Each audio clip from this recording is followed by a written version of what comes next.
Welcome to the Aerofoils Academy. In this video, we will be looking at how to make the most out of your first Hyperfly e-foiling session. There are two main ways to get onto your Hyperfly: from the water or from a dock. When getting onto your Hyperfly from the water, be careful to avoid the sharp edges of the wings under the water. And do not use the drive unit or wings as a stepping ladder. Once on your board, adopt a shoulder-width stance, positioning yourself at the front of the battery deck so that your toes align with the edge of the battery compartment. Grab the handles firmly with your hands. The cockpit of your Hyperbar consists of three main sections: the Hyperpod, which is your central control unit, your throttle, through which you regulate your acceleration, and the power button module, used for navigating through the menu and switching through the different power levels. Attach the yellow safety magnet to the right side of the Hyperbar. If you are entering from a dock, make sure your Hyperfly is positioned parallel to the dock. Step onto the board and adopt a shoulder-width stance.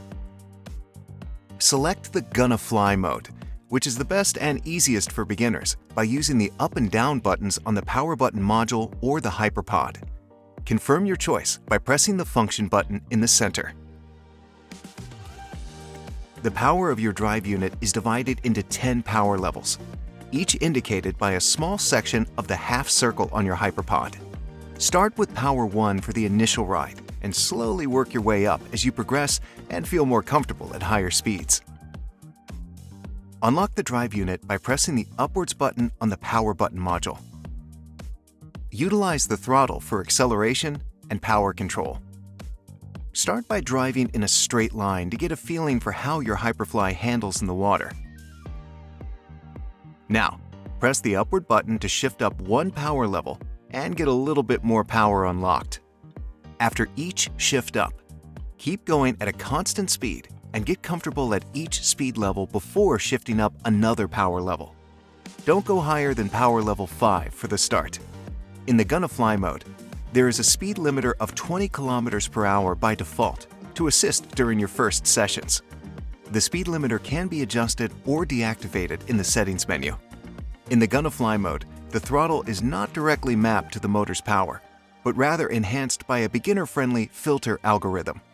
The algorithm smooths out small throttle variations and gently takes you to the speed limit. Once you feel comfortable going in a straight line, start shifting your weight to either side slightly to try out your first turns. To initiate a turn, shift your weight to the right for a right turn and to the left for a left turn. To end a turn, shift your weight back to the center of the board. Now let's get you out of the displacement phase and into the planing phase. Going in a straight line, gradually increase your speed by going up through the power levels until you reach the planing phase. As your speed increases, make sure to proportionately shift your weight forward to keep the board flat on the water. You can distinguish the planing phase from the displacement phase by the sound the board makes as you are riding. After reaching the planing phase, slow down again by shifting down a power level. As you shift down, move your weight backwards to keep the board balanced. Practice shifting up to planing and shifting back down to displacement until you are comfortable with the process. Now let's get you up on foil. Start by transitioning into the planing phase. Once you are in the planing phase, slightly lean back and gently pull on the handlebars. Then quickly push your weight forward again to bring the board back onto the water.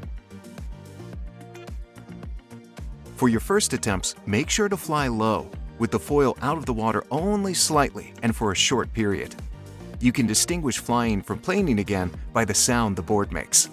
Practice the steps of planing, getting up on the foil, and touching back down again immediately until you are comfortable with this touch-and-go process. As you grow more confident with this process, gradually extend your flight phases, reducing the time between each touch and go.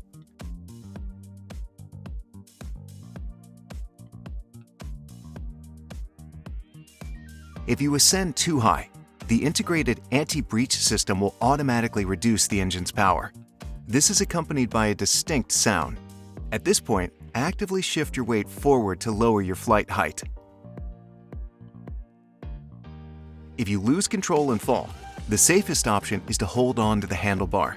Never let go of the handlebar, even if you fall, to avoid contact with the wings or mast.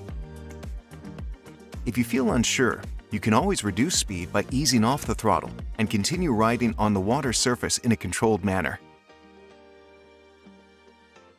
Once you're comfortable with flying in a straight line, you can begin practicing turns while flying. To initiate a turn, shift your weight to the right for a right turn or to the left for a left turn. To end a turn, shift your weight back to the center of the board. Start with wide turns, as they are easier to manage than tight ones.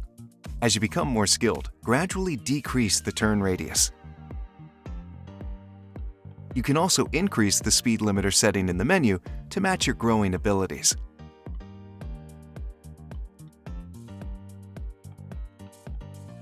Once you are more experienced, try switching to the nice and smooth or rocket ride modes. Both modes also support a speed limiter mode, though it is not activated by default. The throttle mapping in these modes is direct.